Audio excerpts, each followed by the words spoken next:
This is the Erasing Shame podcast, Season 3. Honest talk for healthy living, growing, and thriving. Welcome to a new episode of Erasing Shame. My name is DJ Chuang, and I'm joined with my co-host, Nancy Lee. How are you doing, Nancy?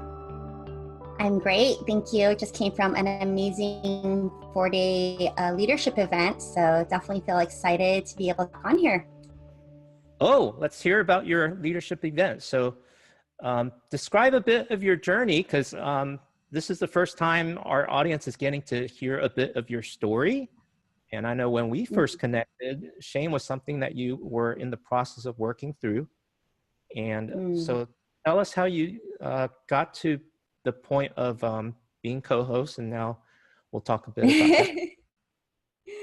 Yeah, I guess for me, most people just know me as always being the good kid and being obedient, the good student in school, winning all the awards. I had top 10 in my high school. I went to Berkeley and did all the things right. And I was really just hiding behind what I, recognized in my adult years as performance-based love, and just constantly working to overcome and hiding behind just the coping mechanisms of performance. And I realized that as I grew older, it was just a lot harder to just continue that pace of life as, more stress was coming my way. And also I was just filled with so much ambition and wanting to grow as a leader. And, eventually I just found myself having so much anxiety. I was having insomnia. I had even gone to the ER for stomach pains, and I was basically going through seasons of burnout, memory loss, fatigue. I had loss of energy in my limbs. I used to live in New York City, actually, and during that time, because I would always see the chiropractor because I do have some spinal injuries, they actually did a neurological stress response test on me, and they basically said that I was super sensitive to sounds and noises. And yeah, I pretty much just workaholic, where you basically live in New York City, work hard, play hard. It's just kind of the life, and kind of just built my whole identity around being this independent woman. But I just realized the stress that it took on my body and how much of my identity was locked behind just this dream of success. And eventually coming back to San Diego, stepping into the world of entrepreneurism, it was just far greater because the amount of work that it takes to really build a business and grow as a leader. So eventually I just recognized that there were so many unhealthy aspects of my life, and I didn't recognize the need for self-care, what that looked like, understanding healthy boundaries, or even the importance of mental health and just ability to take care of myself. So that's kind of what led me on this journey of identifying with a lot of the stories through erasing shame. So was there another incident that happened in your life where you realized, oh, I need to take better care of myself? Did you have a confrontation or hit a brick wall metaphorically? Or was it just watching and listening to our show? Yeah, I guess I just realized that, after all this pressure that I had placed on my own life for success, that I was just in constant survival mode. And I wasn't really living. I was simply reacting to life, reacting to circumstances and people. And even in my line of work in financial services, it is an industry that requires a lot of thick skin, and recognizing that I had built such a thick shell around who I was and not really allowing myself to process a lot of the pain that I had carried from my childhood, coming into a space where you're really constantly challenged to be outside of your comfort zone and be able to grow every day as a leader, because you want to be the best version of yourself for the community that you serve. And so I was just finding myself in just, less healthy situations, and eventually recognizing my own need to heal through that journey, and stepping into spaces where I was able to heal was just so important. So I just really wanted to highlight part of that in my journey, and the ability to be able to fully feel and process emotions is so important in your growth as a person, even if you're not in leadership development, just as a person overall. But somehow, so many of us, we suppress all that and we hide all that. And I don't know where that came from, where we have to live in this expectation of performance and perfection in this world. But as people, we're all humans, and there's this innate need for us to process and heal through our emotions. Mm-hmm. Well, our culture, both our Asian culture and American culture, and what's celebrated on television and movies and what success looks like, does require a lot of hard work and performance. So it's Yeah. easy to feel that pressure, and then maybe from our immigrant parents and our own ambitions. So it comes from every which direction. So you describe about processing your emotion. What did that look like for you? Because we don't know how to do that by ourselves. Yeah. So I just went through this whole journey. I think for so long in my journey of leadership development, I was constantly trying to push forward. And I just hit these walls where I just almost felt invisible. And I was in control of myself, where my mind was just no longer healthy. And through that process, I just went through this journey of going inward. It's weird because sometimes you have to take a step backwards in order to go forwards, right? Taking a step backward for me was going inward to truly reflecting and identifying with my emotions, who I was as a person, the person I wanted to become, and taking a decision to really take control of my life instead of continuing to respond and react to it, which is what I've done my whole life, because growing up, we were always told what to do. Our whole life plan was written out for us, and we didn't really have that choice of, you know, really becoming the full person that we were designed to be. It was more so like, you can be a doctor, you can be an engineer, right? You can be like, there was like 5 different things that was probably prescribed to each of us as Asians growing up in America, because those were the routes that we were able to find success in. But, you know, industries like being an artist, or industries like becoming a creative person, or, you know, different things like that outside of the norm, were not really honored. And so for me, stepping into leadership development, where there were not as many Asian Americans in that scene, it was definitely a journey, but I knew that it was always worth it. And so I always fought for that, because I had such a big why for myself, and fighting for my family and the dreams that I carried for them. And then eventually recognizing that it wasn't even for them anymore that I needed to live for. I was really living for myself. So that was a huge revelation that I had for myself. And I finally talked to my mom about it. It was crazy because, you know, for 35 years, I just lived under that lid of my mom's expectations. And when we talked and we had this huge moment of breakthrough and forgiveness and talking about who we are as adults and stuff like that, it was like, no, you live your life. Like, it wasn't even that big of a thing. And it was like this whole time I had been living under my own expectation of what my family really was expecting from myself. So it's just a big lie. Wow. Yeah. Well, that's a whole other episode in and of itself. But right here, you've used some really powerful words as you entered into this journey of leadership development. And that's not something most people do, because it's hard work to do leadership development and to go inward and to do reflection. Was this like a workbook, or was this a classroom, or what was that experience like? Yeah, I mean, we get a lot of training through my financial office through the past few years that I've been in the industry. But in my church, we also are all focused about leadership development, because we really want to be able to influence the world in positive ways. I'm also going through a course right now that's understanding how to connect to your emotions and giving you the tools to respond to it. And just being able to have healthy boundaries and just a connection and awareness to your emotions, because they're a part of us. We can't ignore them. But also just being able to, one, identify with them is the biggest step that we all need to take. And then, you know, understanding that emotions, they have a positive aspect to it. So if we constantly are just ignoring that aspect of it, then we're just going to react without thinking. But healthy ways of processing our emotion can be fuel to really be able to do great things with that. We just need to figure out what that looks like for each of us. And some are socially more acceptable than others. For example, anger. Anger is definitely one that the world frowns upon.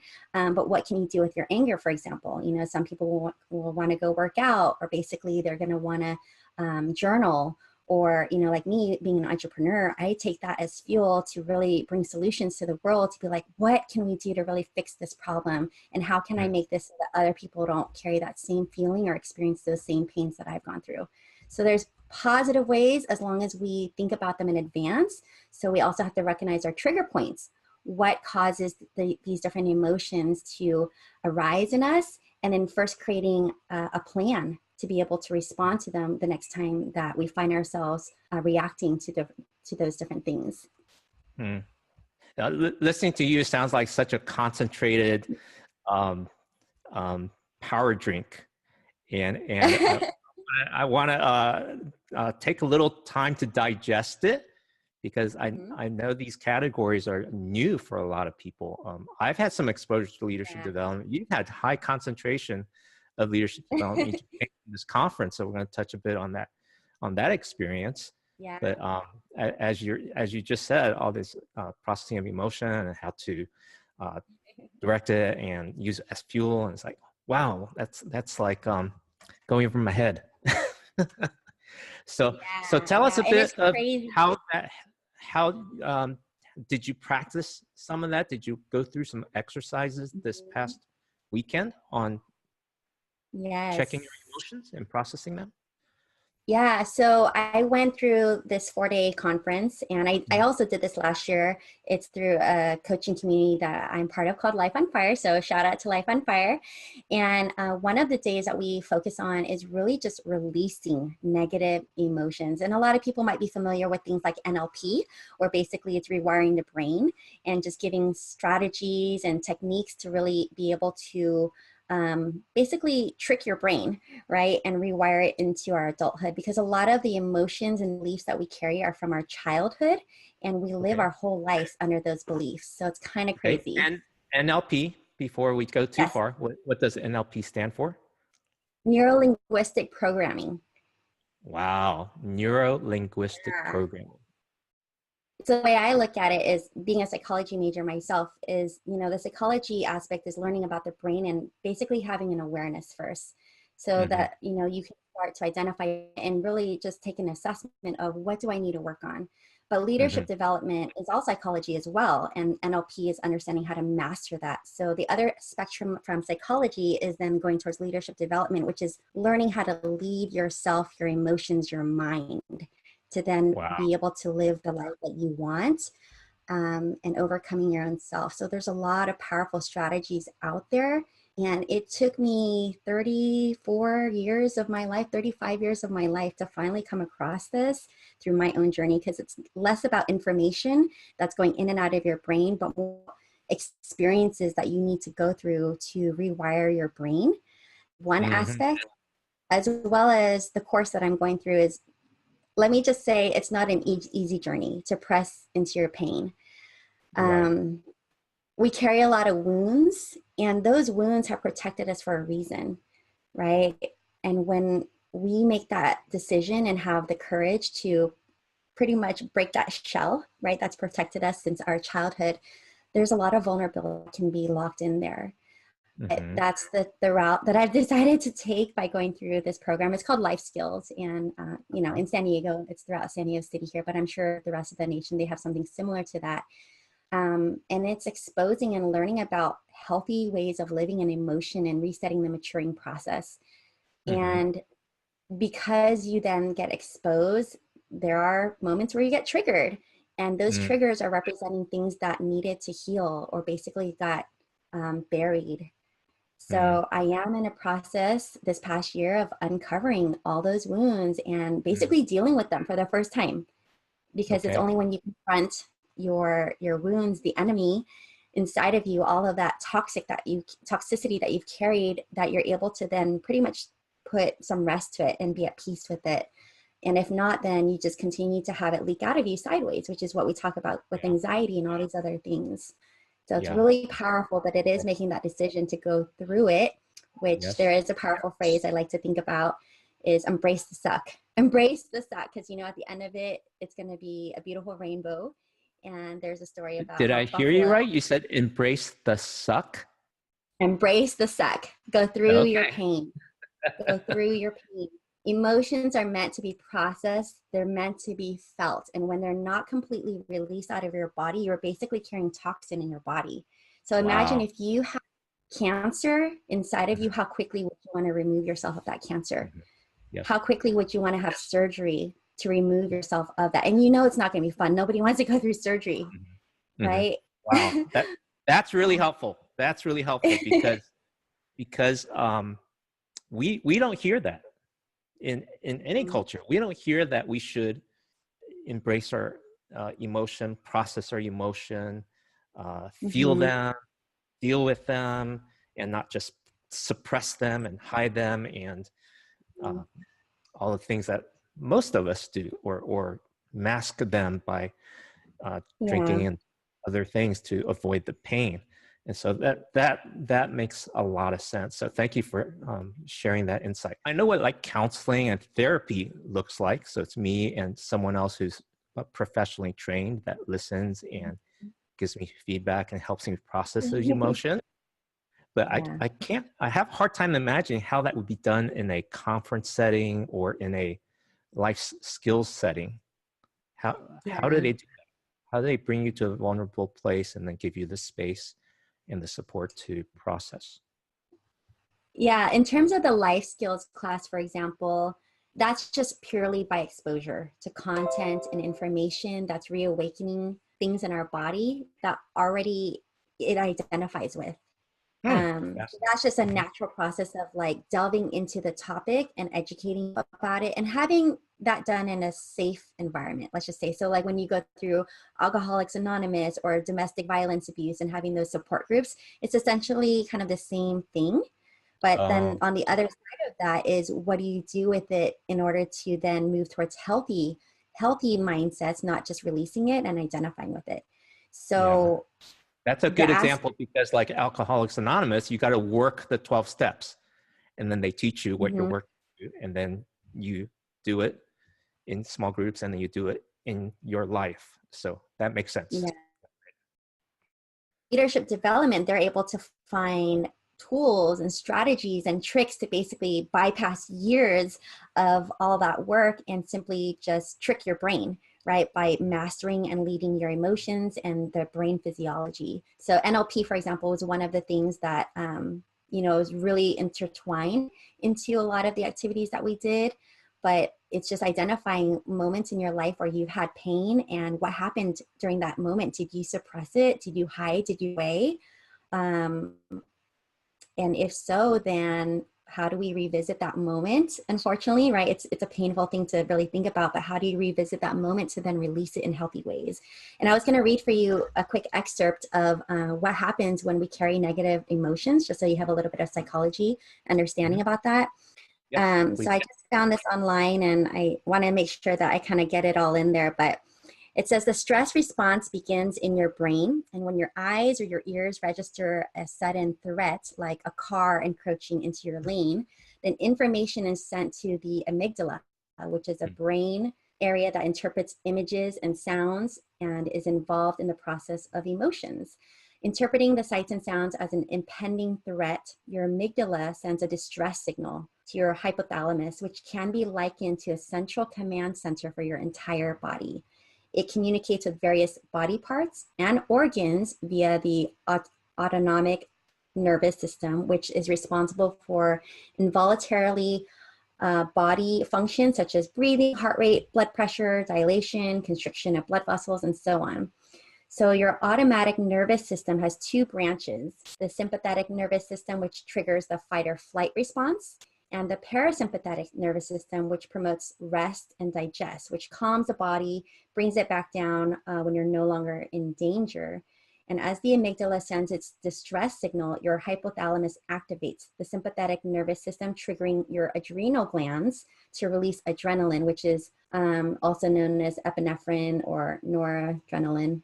The sudden release of chemicals causes your heart rate and blood pressure to increase, which in turn makes you breathe more rapidly, and basically it's pretty much storing all this energy in your body.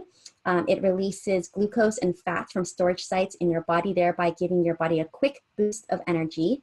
And the blood is also flushed towards your extremities, including your face, and that's why we have all these physical reactions whenever we're dealing with stress, because there's adrenal glands that are basically releasing in our body. And if we don't let them go through its whole sort of route through our body and all of our organs, then it gets stuck, which is why a lot of times people hear about symptoms of going to the doctor because of stomach pains or all this anxiety, but they don't understand the emotion behind it, but they're very interlinked.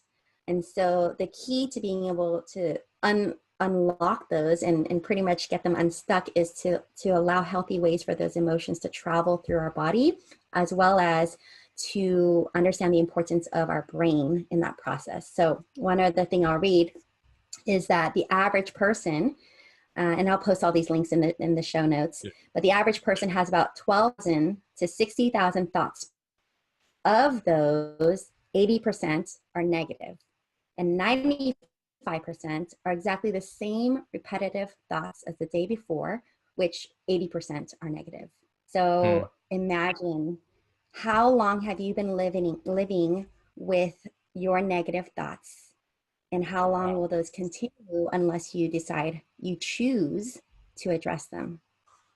Powerful, So right? that's our, yeah. I mean, not just to hear it, but to quantify it. I mean, I had no idea on that scale. So those Yeah. numbers are kind of saying it's natural to be pessimistic. Yes, because our system is very primitive. It was built for fight or flight, Oh, to run away from, protect yourself. No, don't, that's scary. That's not safe, right? But we obviously live in a secure world in America, and most of the world we were able to build systems and structures where we're not living in the forest and the jungle now, running away from tigers and bears and all that stuff, So yeah. we have to understand our psychology so that we can then overcome it. Wow, that's amazing insight. Thank you for sharing all of that. So glad that you're part of that conference, and you'll kind of check in with us from time to time as you continue your life skills course. I know that goes for how many weeks now? It's was it 12 weeks or 20 weeks? Something like It's a that? 32-week process, 32 weeks, but I don't know, maybe halfway through. Okay. Well, we'll Yeah, keep and there's cheering you phase on. 2 as well. Yes. And part of the reason, as you've gone through this journey, you want to invite some of our viewers and listeners to participate in this journey of sharing their story in our Facebook group. So tell our viewers about that. Yeah, so what I found is that most people haven't dealt with their emotions because they didn't even, one, recognize that they had to deal with it, but two, they didn't have a safe place to do so. And in the world that we live, where there's a culture of constantly wanting to fix things and fix people, because we have so much education and information and knowledge at our fingertips, especially in the digital world, it was really hard to have people simply be present. And it's in the being present that allows people to fully be heard and acknowledged. And so the power behind vulnerability and the Brene Brown ideas, if you release your vulnerability and expose your humanity, it has the ability to connect you to other people and allow them to release their vulnerability. And at the end of the day, we all have shame. For some reason, we're hiding this and we have this big facade and we're living in the world of social media, but we've all had stories of shame, things that we don't want to talk about, we don't want to address, or we don't want to basically acknowledge in ourselves. But the more that we talk about it, the more we're to really find that connection in one another. And even thinking about Adrian Pay and his kind of mantra of power, pain, and past, and how we look at life through the lens of minorities, being in leadership development is all about abundance mindset. And it's very hard sometimes to really identify with having an abundance mindset because we've always lived under that pretense of pain, right? And our family stories, stories of how they overcame so much from, their experience or from their home country, as well as a lot of authoritative rule over our lives because the honor, shame sort of culture. But if you really think about it, the key is to connect via something deeper, and that is where the vulnerability and compassion and love comes in. And I really feel like that's the key in terms of how to really connect the world. So I wanted to open up that space. And also a lot of times people don't even have a place to process their emotions. So this is just a way to, hey, let's encourage you to write it on paper and put it down and allow your shame to be someone else's gift of healing.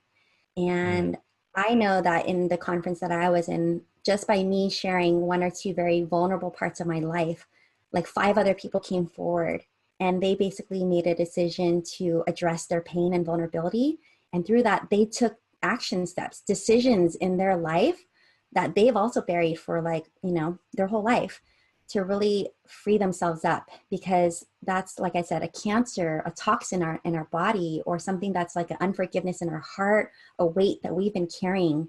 So that was really powerful for me to be able to experience that, and knowing how my vulnerability was able to unlock healing and courage for other people as well. That is so powerful. Thank you for, so proud of you for doing that and to have that experience as well. And we want to invite our viewers and listeners to take a little baby step and begin to experience how healing and how healthy it can be to share some of your pains and shames in a supportive and safe environment. And you've also set up a hotline. Tell us about the hotline. Yeah, well, I wanted to create that opportunity for people who aren't yet ready to identify with their pain. And that's okay, because we're all where we're at. However, it's so important to just get it out. Like, I just keep going back to it. If it's a cancer in your body, how quickly do you want to get rid of it? Just get it out. I don't want to carry this weight anymore. I've been living my whole life with shackles, carrying this weight. There's a few stories that I'll kind of connect that with, but there's this story about the elephants when they're trained in Asia to basically do all this tourism stuff, right? Where they're basically having people ride on elephants and have them in shows and stuff like that. But when they're a child, they're shackled to a chain to have them believe that, or have them not escape. And basically, even after their years of, their primitive years, and then they basically already are adults, they still imagine themselves carrying that shackle because they've never understood that they've been freed from it. So like, we're basically carrying this huge shackle, and it's basically weighing us down in life. So if we have the power to really unleash that, that's really where the true source of power in your life can come forward. You basically make room for new things. It's like the huge thing with the Marie Kondo thing now, right? Letting go of the things in your life that have no joy, that are weighing you down. It's pretty much the same concept, but you want to think of it more on a deeper inner healing sort of method. So I did want to kind of share like a few quick strategies in that. First is to be able to overcome your shame by first making a decision. Making a decision in advance that, you know what, I'm sick and tired of this. I no longer want to live this way. And it starts with the decision to become a healthy and whole individual. Also, surrounding yourself in the right environment and having the right people in your life, safe spaces where you can feel compassion, love, support. And if you're not in the right environments, then look for them. They're there, right? There's churches, there's meetups, there's online communities. There's our space that we created as a first step. And then also identifying a vision of who it is that you want to be and what is your truth. So whatever it is that your truth is, pretty much define that. I want to be a healthy and whole person, and I want to feel confident and courageous. I want to, speak these things over your life. But first you have to identify what is your truth. And if you don't have certain, visions for your life, then adopt other people's visions for their life. Think about someone in your life who they have it all together, who you want to model, someone that you look up to and that you admire. What are the characteristics that they carry that you want to embody for yourself, right? And then understanding the power of the brain. So in order to have a renewed sense of identity, just speak it over your life. And basically through affirmations, which is telling yourself, speaking that over yourself every day, even if you don't believe it, because that's pretty much how the process of rewiring your brain can take effect.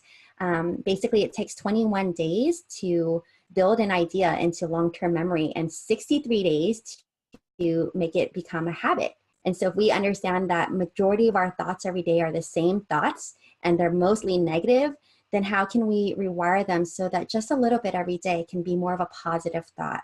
And so that when people fall into that mindset of, oh my gosh, I'm worthless, I don't want to be here, and all these different ideas behind shame, then you have done the work to really equip your brain for a new path for it to take, a new psychological path for it to choose to go down, so that the next time it becomes easier for you to rethink that thought and have a healthy self-talk and a healthy relationship with self.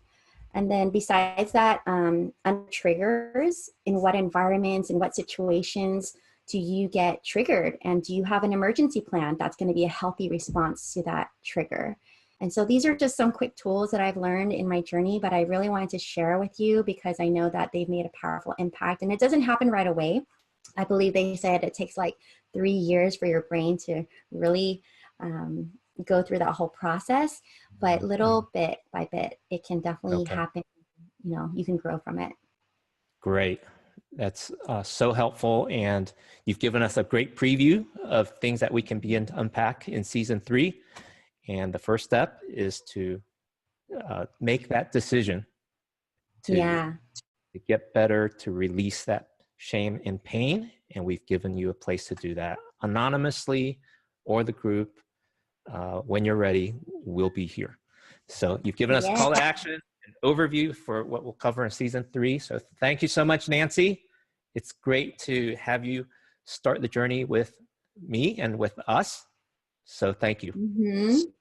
Thank you so much, DJ. And I really hope that this message just empowers some people to really make that decision for themselves, because you are worth it. We are all worth it, and we are made for more than we have been living. Excellent. Thank you so much. Viewers and listeners, connect with us at erasingshame.com and like us on Facebook. Join our Facebook group, which is linked right there at the Facebook page, and call our hotline. The number's at erasingshame.com. Or do you have the number in front of you? The number is 619-493-0597. Again, 619-493-0597. And just so you know, you can also download the app. It's just called Text Now, and create an anonymous phone number. So it doesn't have to come from your direct phone number. And that's all it comes through as just a random phone number if you want to send something along. Very good. We'll put that in the show notes and we look forward to hearing from you. So until next week, we are Erasing Shame, one story at a time. Bye-bye. Thank you, today. Thank you, Nancy. Thank you for being a part of Erasing Shame. Please rate and review on iTunes, subscribe on YouTube, and like on Facebook. Share with your friends and followers. Together, we are Erasing Shame, one story at a time. Get all the details at erasingshame.com.